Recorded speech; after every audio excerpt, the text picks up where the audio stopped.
right, this is something really cool and special for our Leaders Who Care series. So, welcome, hockey goalies. Welcome, Chuck, and welcome, Devin. Thank you, Mark. Thank you. Good to have you here. We're going to go into the mental world of what a goalie really thinks about, or something like that. That sounds But crazy. to start with, um, I'd love you to introduce yourselves. And what I usually have to tell guys more than women is I'm not asking you what your position is in, what your title is, or whatnot. I'm asking you like where you're from originally, where you are now, what do you feel comfortable talking about? Family, something maybe you've never told anybody you want to reveal to the world. That's always interesting too. Um, and just a little bit about you. So, I was going to say age before beauty, but I don't even know how to handle that. So, rock, paper, scissors, shoot. Who wants to go first? Chuck, Um, our guest, so take it away. Well, thank you. And Mark, thank you for the pleasure of doing this. This is going to be a fantastic conversation. And my name is Chuck Thuss. I was born and raised in a little village called Arkona back in Ontario, Canada. In southwestern Ontario, we only had 450 people or 480 people in my small village when I grew up. And I wouldn't change it for the world. But I came to the United States in 1991 to pursue my college hockey dreams and met my now wife in college and have been a US citizen and a Canadian citizen since 2014. Um, I now work in the sports world okay, I'm going to with, time you out, like in sports, because we'll get to that in a minute, type of okay, thing. But do you have brothers, sisters, siblings, I, kids? I, I have a brother and a late sister. I lost my sister just a little bit over a year ago. Um, Unfortunately, I miss her every day. And my brother is a former hockey player as well. He played youth hockey growing up and then went on to into the business world. I have two daughters, both of them athletes.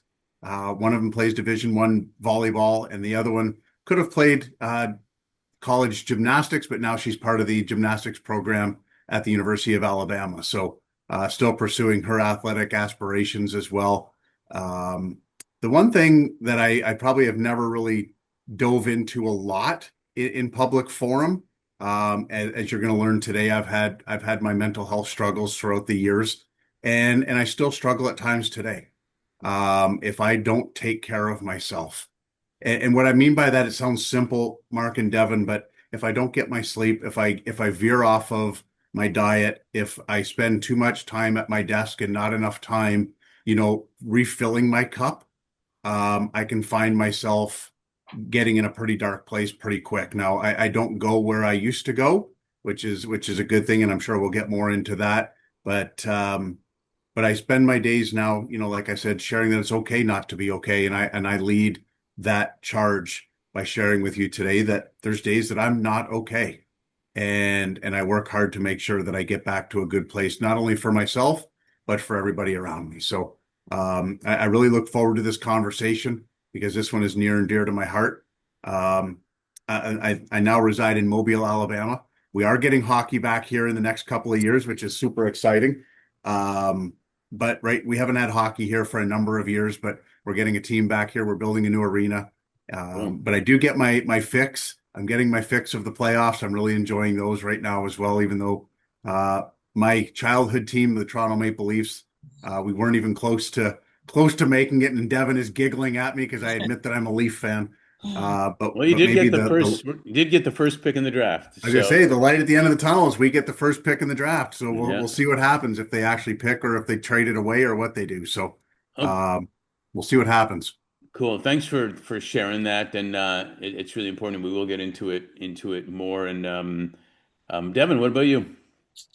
Yeah, so I'm Devin. I am your son. Not Sometimes my only.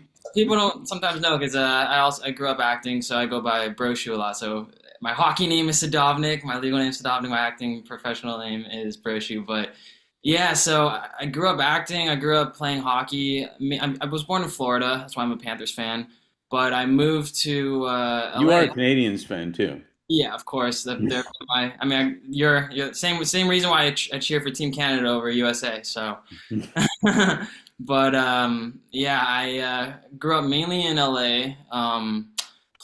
Both really just taking acting and hockey very seriously. Those were my passions.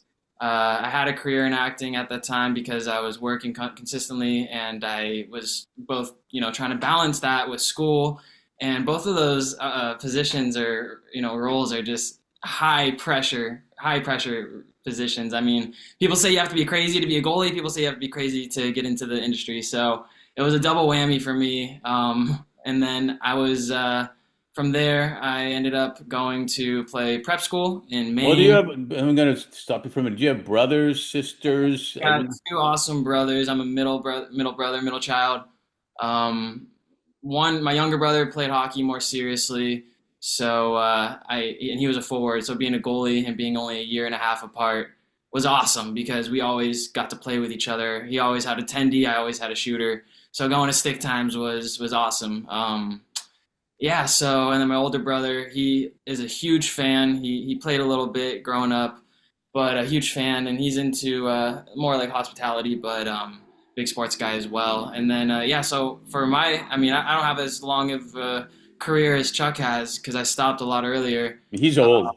Well, you probably stopped playing when you're like 30 or something, right? I did, yes. Yeah, so like I just played 2 years of prep in New England, and then I played 1 year of juniors out there, and I still had another year of eligibility. I was 19, turning 20, and we can go into why I decided to quit and all that stuff later because that's going to be part of the conversation. But I'm also a certified personal trainer. I love coaching athletes, specifically hockey players. I also do MMA, so I love. I needed to find another concussion sport to join once I stopped one, right? So I love that. I coach goalies, all the time out here in Southern California. So it's a big passion of mine still, for sure. So I'm excited to see where this goes and talk about the mental health side of things. Yeah, it's interesting. When I do a lot of conversations and whatnot with executives from around the world, I've always found, there's that expression that you only need one person to believe in you. And I've talked to so many, especially men, but now more and more women too, who tell me literally say, Mark, I got to tell you about the one time I was 11 years old and the coach put me out on the ice or the field, but he didn't just put me out when the game was over or something. He put me out on a critical moment of the game. And their whole foundation of confidence for their life, they never tell me even if they scored or whatnot. It's all about the coach actually put me out in the game in a critical moment.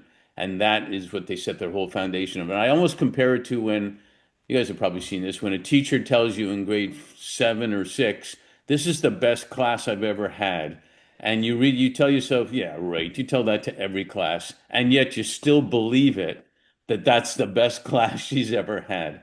And it's so important in what we'll talk about in mental health to have support like that, to have people like that, around that tell us that. I'd love for you guys to each share a little bit about your experiences um, as a player, with respect to, being a goalie as a player, any experiences specifically with maybe a coach, but also with your family, brothers, sisters, mothers, father, and even friends.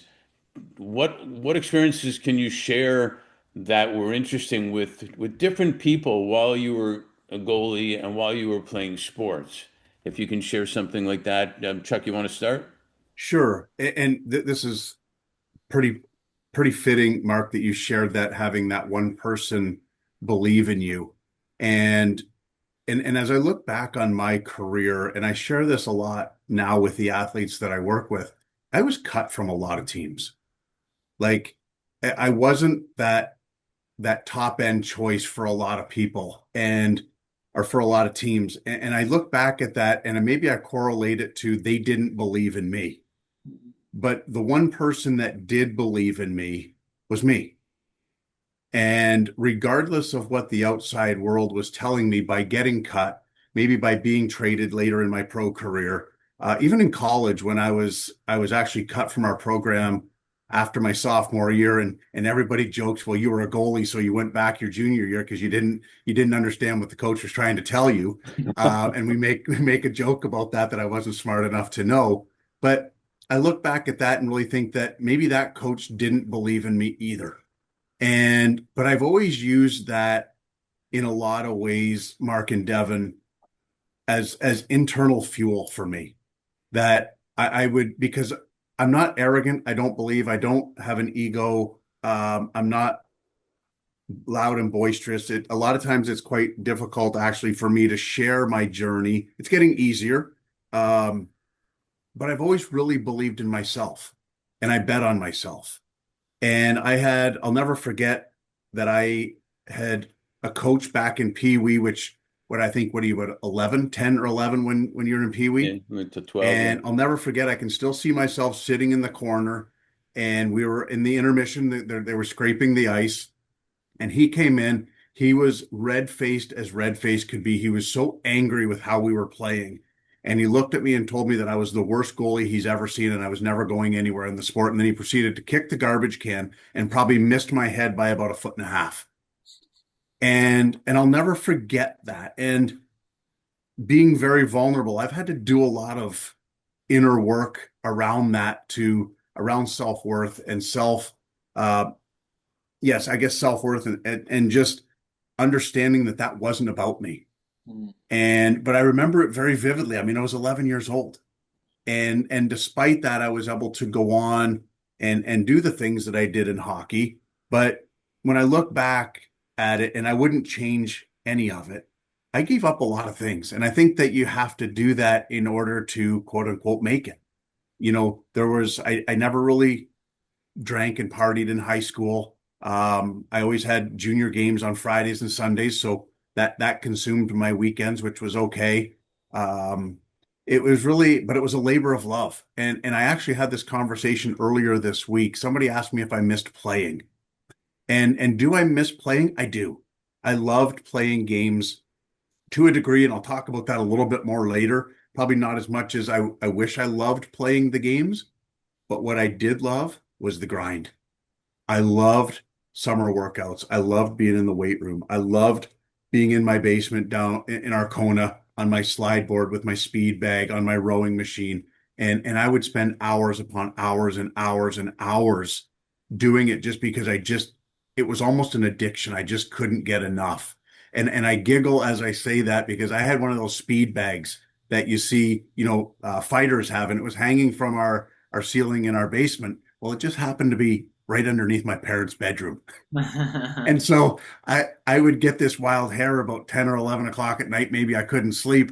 And I would think it would be a good idea that I was going to go do some hand coordination. And I'd start banging on my speed bag and I'd be going at it. And all of a sudden I'd hear my mom, her foot would go banging. Chucky, it's time to go to bed. But, but, Yes. Those are you those are good know, memories, that part. they are. And I remember my sister, and her husband taking me to games because say my mom and dad couldn't, we were self-employed in a very small town and it was very few and far between that my mom and dad couldn't take me. But my dad would get off work, my mom would get off work, and they would travel all over Southern Ontario bringing me to games. And I remember how important that support was. My sister bringing me to games, my brother, coming to games to watch me.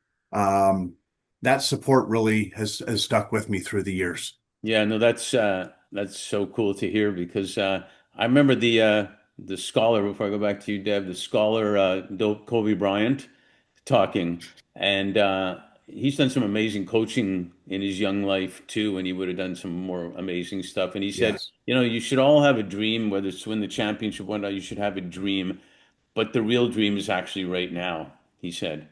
And that was like so important for physical and mental health. What about you, Deb? I mean, obviously, I know a little bit about you, being your dad and whatnot, and I missed the trips and everything. But share some of your thoughts and your experiences as a young boy starting out as a goalie, and what you felt like with respect to your parents, your friends, your teammates. Yeah, for sure. I mean, I think you can attest to this. Even at a young age, I was like hard on myself. I was a bit of a perfectionist. And at that time, I saw it as a good thing. I learned later it needed to be dialed back. It wasn't necessarily a good thing, but it became part of my identity for sure. And I was the same as you, Chuck. Like, any chance I had, I was trying to get better. Whether it was the slide board, working on my shuffles, or C cuts or T pushes, or just shooting. Even like with my brother, we were also very lucky enough at one point to have a freaking tennis court, in our backyard. So we were playing roller hockey as soon as we got home from school until my mom was saying we have to come inside. So I think yeah, a lot of good skating development happened there. But I was just, ever since, same thing for me. I wasn't ever, like the clear number one, from the start. I remember my first year of like legit travel hockey when I moved from the, in-house to playing travel was Pee Wee, my first year Pee Wee. And they had I think we only had one Pee Wee team, and it wasn't even a Pee Wee A team; it was a Pee Wee B team. And I remember the goalie, it was that was already there the year before, was coming back, and they told me you might not play, like even as a first year Pee Wee, you might not play like many games. And I was like, and I remember having that conversation with you, Dad, and saying like, do you want to do this, or do you want to like play somewhere else where you'll get a lot more ice time. And I was like, no, like this is how I'm gonna get better. This is what I want to do. So this is where I need to start. And like I don't even know if it was halfway through the season or even earlier. I was the clear number one, and don't ask me why we had a 1 and 2 in Pee Wee B, but we did. um, I was thinking the same thing, Devin. I'm don't like, ask me wowzers. why, but I was the one that got the playoff starts, and I remember it came like full circle to the end of the season where even the mom of the other goalie like gave me props and was like, "Good job, you earned this." The coaches gave me props. "Good job, you earned this." So that was like a big thing for me. And then I went on and played higher levels of youth hockey, and I was just really, really competitive, ultra competitive. And it consumed me. I mean, as I'm sure you felt, like hockey became your identity. For me, it was, acting in hockey, like that's who I was. And, as a goalie and an actor, especially not a clear number one, you're gonna constantly be a bit of a people or coach pleaser, So I kind of fell into that trap quite a bit. But yeah, I just, I was always really, my goal was to, play college hockey so I can go to a good school, maybe get a scholarship. That was my goal. And I think that, being someone undersized, being 5'9", being a 5'9" goalie, like is bonkers. So like, I've always had to push myself beyond. I had to, prove it in other categories. I had to rely on having better technique and, being more athletic to make up for the size. And, that always pushed me, was like knowing that I lacked in this category that I couldn't change. Like I knew I had to raise the bar in other categories to balance it out, and that led me to get a starting role in prep school, which is a whole nother story with like the coaches and coming in and having tryouts when you think you're actually already on the team and all that shit. And then playing juniors after that, and getting the starting role. But yeah, so just super ultra competitive. I knew I wanted to make it as far as possible while being realistic. So yeah, that's kind of how I was growing up. Yeah, I'm going to get in a little bit into the mental health well, it's all about mental health, but in a second. But I want to stay in the young age part for a minute with you guys. And Devin, you probably remember this, but Devin's younger brother, I remember a coach yelling. They were in the dressing room. They were Pee Wee, Max Pee Wee at the time, and I heard him yelling to these young Pee Wees, "Do you guys want to win or do you want to have fun? Pick one." And I'm thinking, really? When I hear that. And I took him aside because I consider myself a pretty good coach in a lot of ways. I took him aside and said, "And you're missing an opportunity to be a great coach, number one, here. And don't you think it might be better that if you teach them that if they try their best, they'll have more fun than ever, and that'll be try your best to win, they'll have more fun than ever. And they don't have to choose between having fun or win. And if you go to a pro athlete, many times they'll tell you, they get psyched up for the game, the Stanley Cup final or whatnot. But if they're not having fun, if they're not loose, they're not going to play their best game. And if they're too tight and the pressure's on as more than it's ever been in a Stanley Cup final, you still have to have fun to play your best. And but as to the point about like when you both guys talked about, this person said that or that person that, or the guy kicked the garbage can. I can tell you about one parent in Winnipeg that stormed into our dressing room. I was coaching in Winnipeg, and he had a beer bottle and he bit off the top and said, "This is what tough's all about, guys. You're not tough." I'm thinking, oh my God, you gotta be kidding me. Um, how did, tell me if you can, how you felt 12, 13, 14, because even before that age, kids take in and they hear it, and then it impacts them even if they don't know it impacts them at a young age. So can you share both a little bit about when you were like peewees or bantams and what you felt like, Chuck? It- Mark, you are 100% right. And I don't think that people fully understand the power of words. And I don't think that coaches fully understand the impact that they're having on their athletes. And that's not, I'm not trying to be mean to coaches, but I think nowadays, in this day and time, there's a lot of pressure to win. Let's just look, we're all hockey fans. Let's look at the National Hockey League. I may be a little bit off on this number. What is there, 5 or 6 general manager jobs this year alone that there's going to be a turnover? Yeah. That's astronomical, right? Like I've never seen 5 or 6 GM jobs in one summer come up, let alone head coaching jobs. And I heard yesterday on my drive in to my office, the average coach in the NHL coaches 2.5 years in his coaching position before he's fired. 2.5 years. You barely get settled into your apartment in 2.5 years and you're moving. Like, and so I think the pressure, but I also think that that pressure now is being pushed down to these athletes, that the pressure to make it to junior, the pressure to make it to major junior, the pressure to make it to college, to pro, because of, and I think a lot of it revolves around cost, because of the cost of the game now is very, very expensive. And maybe without mom and dad saying it, but I'll invest maybe in hopes that we can get our education paid for, that I'm not going to spend another $400,000 on education and that we can get a scholarship through this. But I think, Well, Mark, I with remember that, back. I'm gonna interrupt for a minute because I'm an expert interrupter, and by the way.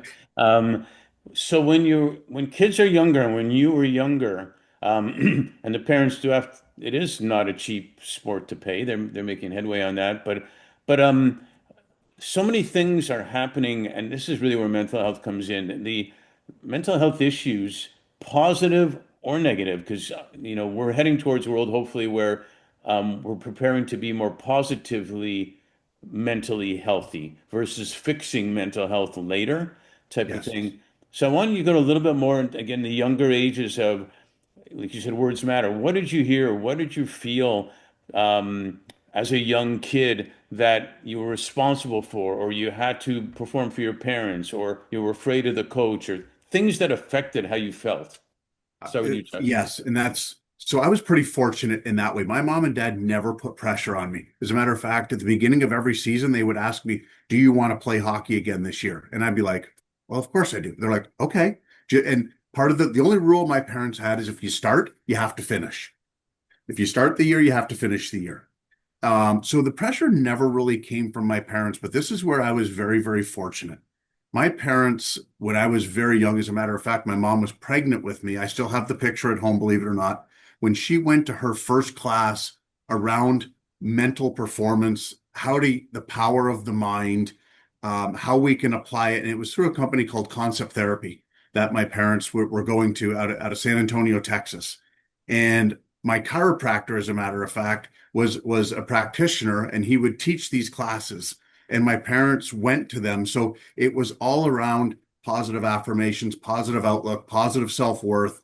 And so from a very young age, my parents really invested in me when it came to that part of it. So I was able to really balance out what was being said over here negatively because my parents taught me the importance of self-talk, self-image, self-worth, self-concept.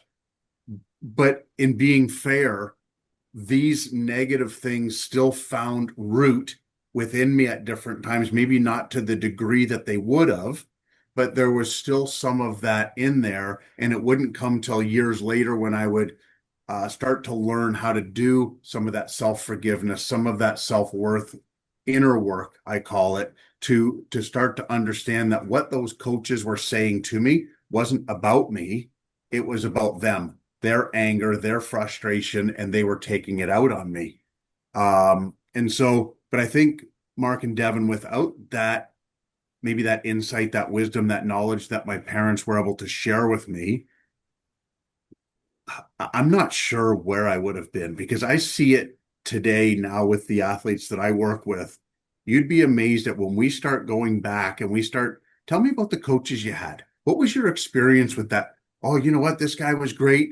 Was he negative in any way? Oh, he used to tell me, man, that I was no good and that, who I was a piece of work and that, it was going to take heaven and earth to get me to go where I wanted to go or whatever they would say.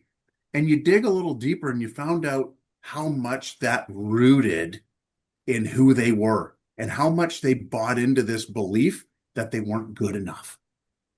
Yeah, And it's a great point that you bring up because our bodies retain trauma that we don't even know that's still there, and it's there's so much that starts and emanates when we're younger that comes up later that people should know. And before I go back to you again, Devin, I think the number might be even 99 point something percent of kids don't go pro. The parents all think they're going pro, but they don't go pro. And they're not losers. They can do so many other things in sports and everything else because most won't go pro. And but if they got the pressure of, you got to go, you got to go, you got to go. We need you to get the scholarship. We need you this. We need you that. You're talking about lives, not just hockey players. So with that said, I'll pass it to you, Devin, on your thoughts. Being younger and what you did, how you felt during that whole time. Yeah, I'll dive into like some coaches and stuff, but based off of what you just said, I think it's really important for kids growing up playing hockey to have other hobbies because if they're like me and they just zone in on two things only, and that's like, tunnel vision. Luckily, I had two things, but some might only have hockey, and it like it becomes your full identity. And if you don't make it, then what do you have left? Like, what other part of your identity is remaining? So I think it's so important for to take up other interests and to take up other hobbies, and that's something I struggled with until later because hockey consumed me because I thought that if I wanted to make it far, I had to give literally everything, and that meant like I was constantly overwhelmed. It was my whole identity. So I definitely think that kids growing up need to have other sources of joy and whatnot. As for coaches, I've had a couple bad coaches who've given me like negative remarks, but luckily none that have like really stuck with me. I think that overall, I haven't had the best experience with like head and assistant coaches. Just not being supportive, not being there for me, not being able to really talk to them and open up, and really just kind of living in a fear state with them because I'm constantly auditioning for the job. So I have one head coach from whenever I was younger. I don't know if you remember him, Dad. He's a Canadian guy, Steve Harper. I think his name is Steve Harper. He coached with his wife actually. They were awesome. I love them. They were always so positive.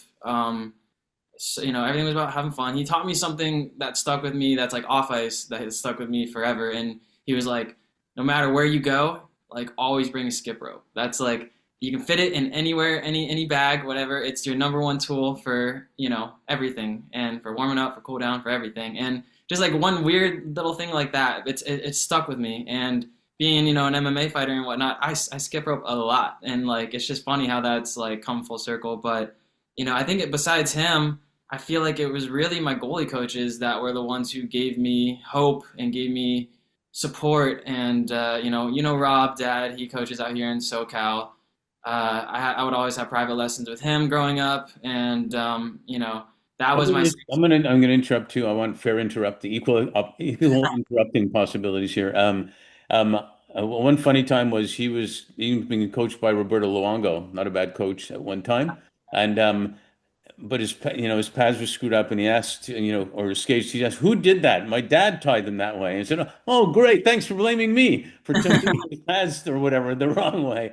Yeah. And but that was an exciting moment of a coach. But I find in pro player, you find a lot of times in every sport, the superstar doesn't necessarily, not always, make a great coach because everything came natural to them. You talked about the grind, Chuck. The ones that really can become good coaches are the ones that understand life. And it was a time, um, now they have goaltending coaches. There was a time that a coach had no clue what to do with a goaltender, also. And there wasn't goaltending coaches. And again, one of the big things I learned is because only less than 1% make pro, I think a coach's responsibility is for the human being that they're coaching life as well as hockey, which will make them better hockey players and stuff. Can you both share some of the good things you learned, some of the positive experiences you had playing hockey that impacted your life, not just hockey? Chuck?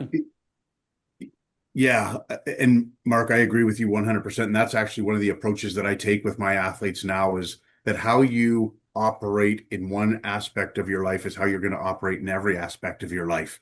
And if you're willing to cut corners in the classroom, you are going to be willing to cut corners when it comes to working out, when it comes to playing hockey, when it comes to helping out in every aspect. And so that's one thing that another gift that my parents gave me was the ability to work. And my mom, and she's probably laughing at me right now. I lost my mom about 4 years ago, but my parents were self-employed, and I used to love to talk. When I went to my dad's business and my mom's business, I would love to talk with everybody. And my mom always used to say, if you can't work and talk at the same time, don't talk. And so and so I learned from a very young age that work ethic was going to get you places. And as long as you would be all in on your work ethic, then it could take you places. And as my mom would say, if you know how to work, you'll never go hungry. And because people always want people that are going to work. And I really correlated that to every aspect of my life from, school to my home life now, even with my wife and my daughters, to my hockey, to everything that I did. I really try to be fully present and give it everything that I have. Because again, I'm a believer that how you are in one aspect of your life, you're going to be in every aspect of your life. And so that was a real positive for me that's really transpired all these years later to really be all in and give it your all. So that goes to the point of that coach. You want to win or have fun. You try your best to win is the way to have the most fun. Yes, absolutely. What about you, Dev? Yeah, to like wrap up my coaches, this is a perfect segue. My goalie coach in New Hampshire when I was playing juniors, Kevin Moore, he gave me so much support and confidence as I was, fighting for a number one spot out there and eventually got it. But if it wasn't for him, I had no support. And besides one of my goalie partners who is also was a Californian, he was out there with me, but he was the one who kept me sane. He was the one, I would go to after practice in the synthetic ice room and get reps in. That was a sanctuary. Like without him and the other goalies on my team, I would have been I would have more anxious, more depressed, had more pressure because I wasn't getting that support from the head or assistant coaches. And back to like what you were talking about with not really having a goalie coach like until a recent thing, like that's, Chuck can account for this. Like you're just there. Like you have your assistant coach trying to put together some random drills that, and it's like you're not really working on anything. Where nowadays, kids get, goalie coaches on their youth teams. Like I didn't even have a specific goalie coach in prep until I got to juniors really. So like that's huge. And I mean, like you guys are talking about, I think more coaches nowadays are just more centered on the idea, like you said, that yeah, you are developing a human first, and that's going to translate to the game. And I just think that's more of a new concept. I mean, it definitely wasn't around when you were playing, and I think it was kind of transitioning when I was playing. And because I still felt like it was a time where like you couldn't really say anything unless you really were like that, that number one, because you were always like fighting for a spot. Like I never felt like I listened to one of your podcasts, Chuck, and I heard the story of how you slammed the door in your coach's face after a meeting, and I heard that and I was like, yeah, I would have never had the balls to do that. And then yeah, so like, I was always on edge with with my head coaches, and then I really had to like earn it. And I remember one game in particular where I earned the starting role.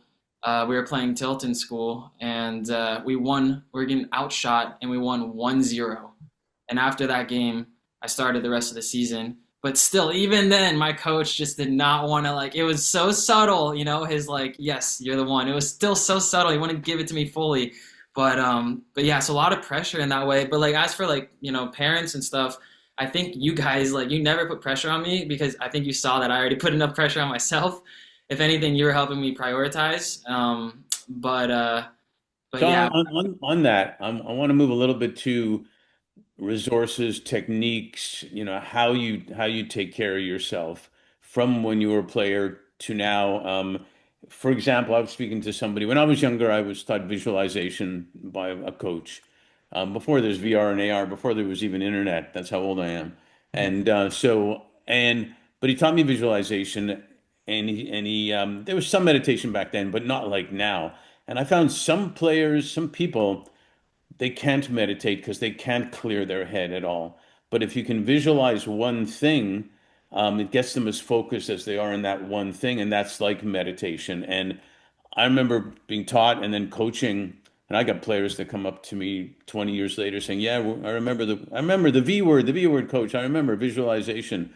But we'd sit in the dressing room, and I'd have them close their eyes and visualize them literally feeling themselves standing up and walking and getting on the ice and their stick flexing and watching the puck go in the net. They visualized the whole game.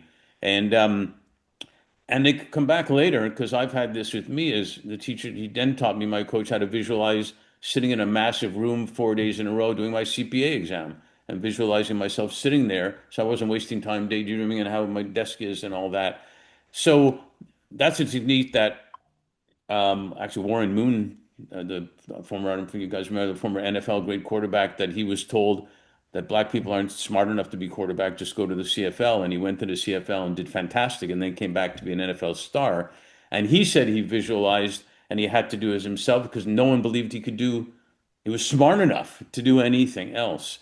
What techniques, what resources, what things do you recall um, using and then even developing yourself past your hockey life, if you will, to where you are now, because that positive mental or negative mental, no, mental, like you were talking about, Chuck, continues. It doesn't go away magically.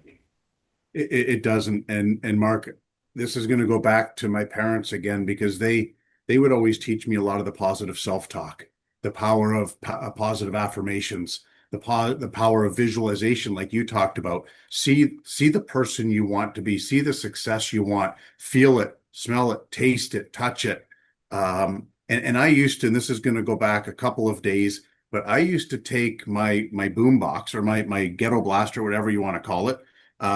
And I had cassette tapes, and that's back in the day when you could hit play and record your voice on that. And I would do positive affirmations onto that cassette tape. And then I would play it before when I went to sleep at night to program my subconscious mind.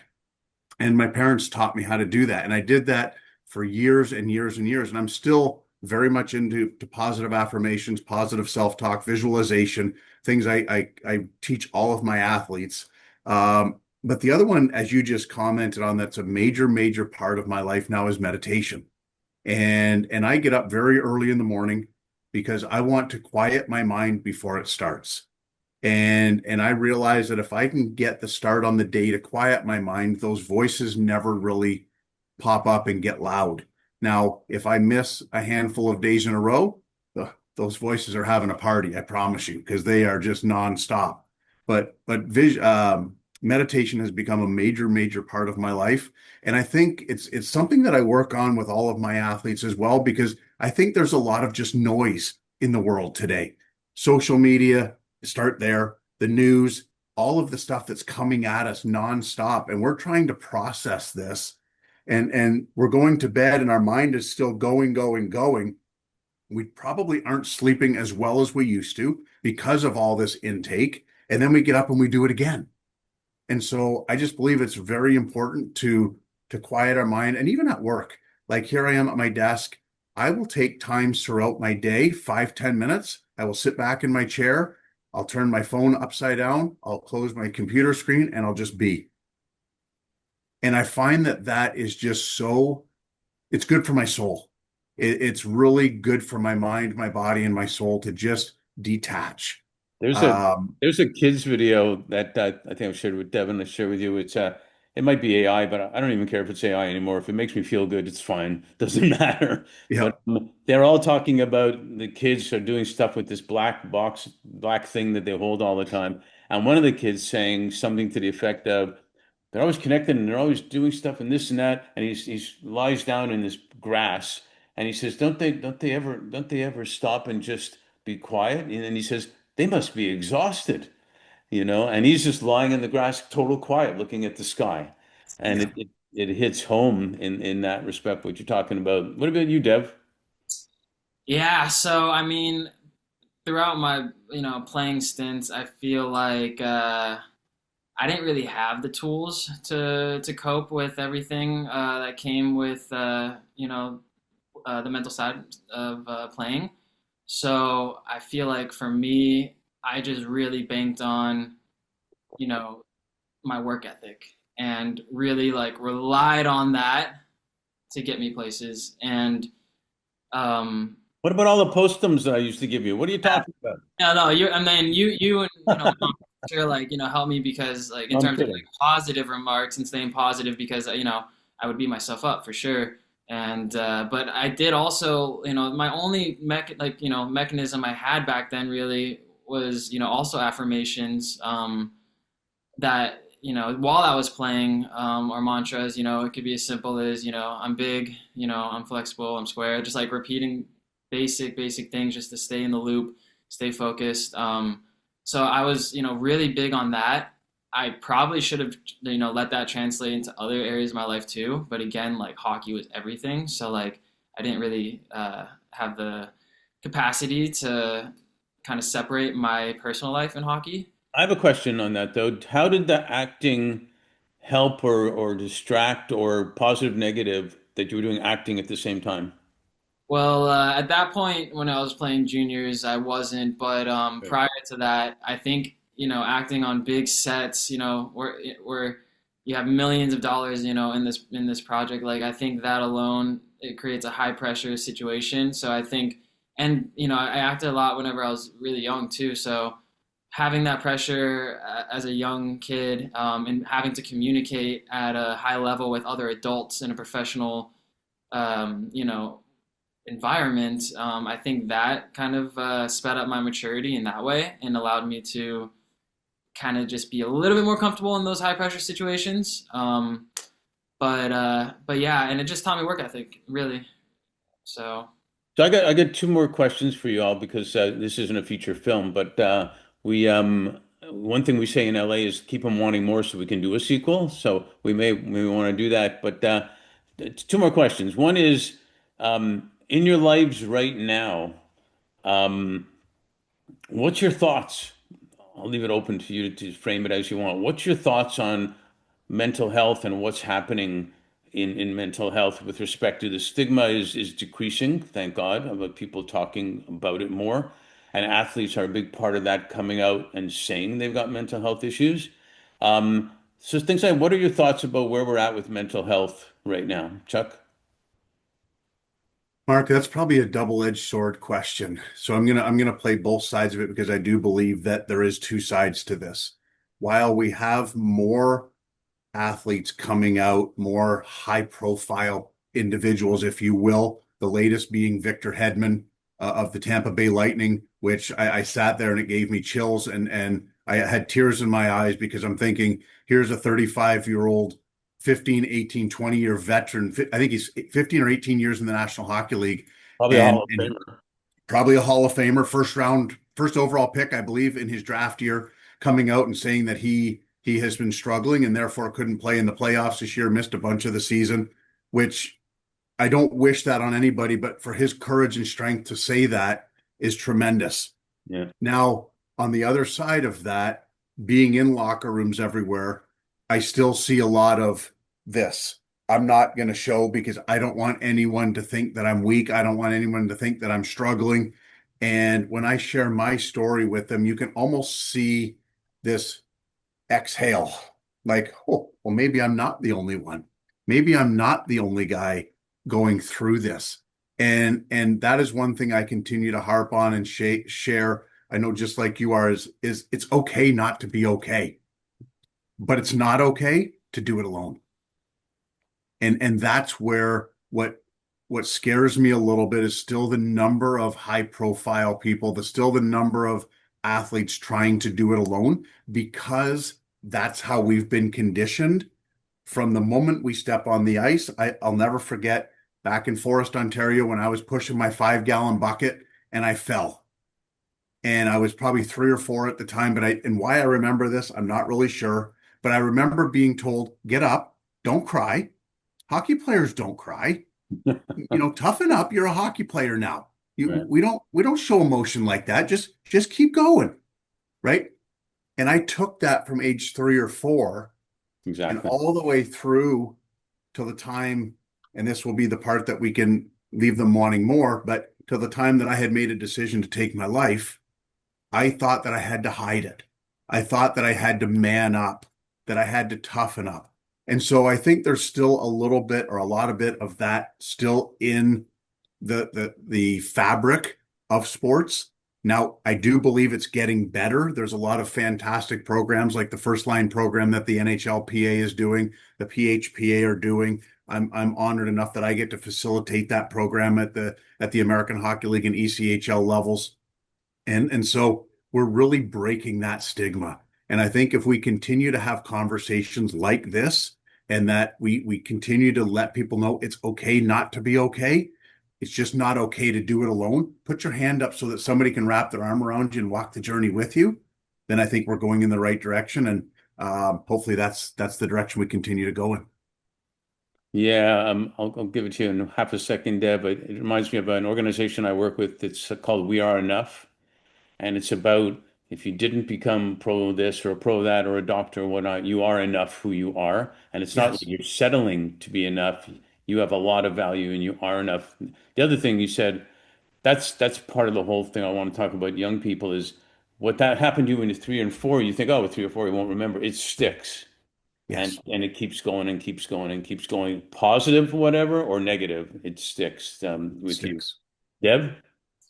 Yeah, I agree. I think it's definitely getting better as the stigma slowly fades within society. I think, it takes maybe a little longer to trickle into sports specifically, since it's such, an ultra competitive, like, you gotta be tough kind of field. But I just think, whether it's because people are afraid of being canceled or coaches are, actually getting the skills and resources that they need. I've witnessed, hunter coaches at a club. It's a small community out here. I'm always on, the ice for clinics, for organizations. I see and know a lot of coaches, and they're just a lot more supportive these days. You'll see, like, I'll see a coach every now and again, or a hockey mom or dad that will just be drilling their kids. I mean, I was just my brother coaches for a Pee Wee team, and I was just at his game, and this mom is just like coaching from the stands, and every single time the goalie freezes the puck, looks up to the mom every single time, and I'm like, this is toxic. This is not gonna end well. But yeah, so like, I mean, it's still present, of course, but 100% it's getting better. So my last question, and we're definitely gonna have to have a sequel, but you're gonna have to get in gear for the next one, I think. And, so with everything that's happened in both your lives, what are you most grateful for, and what are you most hopeful for, Chuck? What am I most grateful for? I think it really comes down to my family. Um, and I know that's probably a really generic answer, but I've lived away from my family for a long time, Mark. And like I shared earlier, I lost my mom 4 years ago. I lost my sister a year ago. And I don't know that you ever really know what you have until you lose it. Hmm. And that's a not that I was always a family guy, but it's really brought that to the forefront even more. And even with my wife and two daughters, I try now to be far more present, far more supportive, far more just and enjoy those moments more because you just don't know if it's the last one. And I don't mean that to be morbid, but Hmm. just we can all of this can go away in the drop of a hat. It can actually Um, be positive. There's nothing more. It actually be positive. Like, let's enjoy a- these moments. Absolutely. And I think that's part of what I've learned to do is really enjoy the moments more. Because that was part of what led to me hitting rock bottom in 2008 is I was never present. I was always living in the past or living in the future. And I'm really grateful for my family. I'm really grateful for my journey. As hard as it's been at times, I wouldn't change it. I really wouldn't. It's allowed me to do things like this, have conversations around mental health, share what I hope is hope for some people that, you know what, if Chuck did it, I can do it too. And share other tools that are going to help people live a life that they're really going to be happy because we only get one kick at this can. We don't get to do it over. As far as you And know, pardon me, as far as you know, we as don't. far as I know, yes. Um, and I think what I'm hopeful for is that I'll continue to have good health. I will continue to be able to live on purpose and be able to have an impact in one way or another to make people's lives just a little bit better because that's one thing I wake up wondering each day is how can I make someone's life better today and really enjoy my journey at the same time. And I think when you can do that for me, um, that's very rewarding. That's awesome. Thanks for sharing that, Devin. Thank you. Um, I'm gonna kind of echo Chuck a little bit. I'm definitely grateful for my parents, my brothers, my wife. It's my biggest support system. I mean, your loved ones are everything in terms of like, the people you can turn to the people who you can continue to build great memories with. So definitely my top one always. Number two would be my experience. I mean, again, like just like you said, a lot of things I would change. Like I look back and I say I could change, but I wouldn't because it made me who I am, and I learned from it. Everything's a lesson. You have to look at it that way. And whenever I'm on the ice and I see a goalie beating himself up, I love to be able to be like I see myself in that. So I'm just like I love to be able to like, oh, if I step in now, maybe like if someone stepped in for me like at that point, like if I step in now, I can kind of like correct that behavior. Like maybe he won't have to deal with this down the line. Maybe I can have a positive effect. So that really motivates me. And just having purpose. Like you need to have purpose in life to like stay motivated, stay going. So like coaching is one of my big purposes. Being creative is one of my big purposes. So I'm grateful for having a purpose. And what are you most hopeful for? I'm most hopeful for man, that's a good one. I kind of like how the progression's going right now, so I kind of just want to see how this wave rides out. I want to just keep doing what I'm doing and keep growing within it, keep building my network, keep trying to help as many people on ice and off ice as possible, while obviously focusing on my own goals. Cool. Well, well, I got a couple of quick stories for you to tell. Well, I will say this first. I'm grateful that I have a wonderful son, the youngest one. No, I mean Devin. And I'm grateful to have a new friend, Chuck. That's from can never get enough good friends, and I'm also hopeful for the same reason of what the series called that you're both are leaders who really do care, like for real. And I think the world's craving for caring and respecting and just being there for people more than ever. I think every single person, no matter what religion, whatever all that stuff is, everybody just wants someone to care, and Yes. it's I'm hopeful that you both are that, and I'll leave it with just two quick things. I have a 90, she's turning 98 in a few days, and who's like a second mom. And she's starting to forget stuff now and age and whatnot. But when she turned 96, totally had her whereabouts all about her. And Devin's heard me say this. But she looked at me and she said, "Mark, where did 95 years go?" And I'm thinking, it was so simply profound statement to your points about your journey and the time. And again, I've emphasized she knew the answer. She wasn't hallucinating, didn't have dementia or anything. It's like, how is that possible that 95 years went by? And I'm thinking, I'm watching my kids get older, and you notice that you notice age more when you see how old your kids are, and so it's a big deal. But the other thing I want to share with you guys, because you put it in different ways so well. Everything that you talk about for mental health and in sports applies to your whole life. They say sports is life. It applies to the whole life and how we act.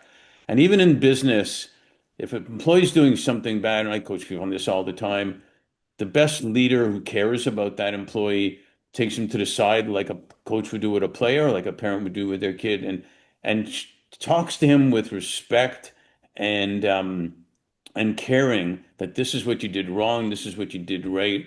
I believe in you. Get back on the ice, get back on the field, get back to work type of thing.